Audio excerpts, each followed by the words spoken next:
চোখের পাতা করছে ব্যথা, শেষে বুঝি পানি। রক্তগুলো টলমল ঝরবে এবার জানি। দু চোখ আমার অন্ধ হোক, বন্ধুর পাশে অন্য লোক, কেমন করে দেখবো আমি এমন অবিচার। খোদার কাছে মোনাজাতে বলি বারে বার, কেন সে প্রাণ বন্ধু হইল না আমার।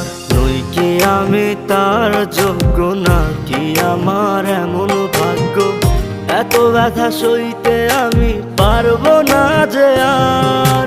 খোদার কাছে মোনাজাতে বলি বারে বার, কেন সে প্রাণ বন্ধু হইল না আমার। খোদার কাছে মোনাজাতে বলি